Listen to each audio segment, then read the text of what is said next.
గురుగారు, మిథున రాశి వారికి ఈ వారం ఎలా ఉంది? మిథున రాశి వారికి 5 గ్రహాలు దివ్యంగా యోగిస్తున్నాయమ్మ. ఏకాదశంలో రవి, శుక్ర, బుధులు, జన్మచంద్రుడు, దశమ రాహువు. గ్రహబలం పెరిగింది. లాభంలో రవి వల్ల ఉద్యోగంలో మంచి అభివృద్ధి ఉంటుంది.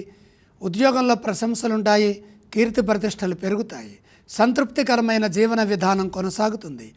స్వల్ప ప్రయత్నంతోనే విజయాన్ని పొందుతారు. వ్యాపారంలో శుభకాలం నడుస్తుంది. ధనలాభాలుంటాయి. ప్రారంభించిన పనుల్లో అదృష్టం వరిస్తుంది.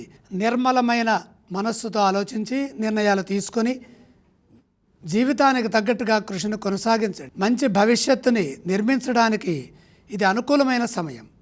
పట్టుదలతో బాధ్యతలని పూర్తి చేయండి. నిరంతర సాధన కలిసి వస్తుంది. ఆశయాలు నెరవేరుతాయి. భూ సంపాదనలో లాభం ఉంటుంది. గృహ నిర్మాణాది కార్యక్రమాలు అనుకూలిస్తాయి. ఆస్తి విలువ పెరుగుతుంది. ధనాదాయ మార్గాలు సానుకూల ఫలితాన్ని ఇస్తాయి.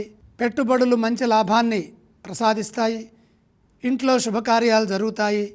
వాహన యోగం శుభప్రదం. ఆరోగ్యం సహకరిస్తుంది. శుభవార్త ఆనందాన్ని ఇస్తుంది. మిథున రాశి వారు ఎటువంటి స్తోత్రాలను పఠిస్తే వారికి మంచి ఫలితాలు కలుగుతాయి? మిథున రాశి వారు ఇష్టదైవ స్మరణ చేయాలి. మిథున రాశి వారు ఏ ఆలయాన్ని సందర్శించాలి? మహాలక్ష్మి అమ్మవారిని దర్శించాలి. వారు ఎటువంటి దానాలు చేయాలి గురుగారు? దానాలు అవసరం లేదు.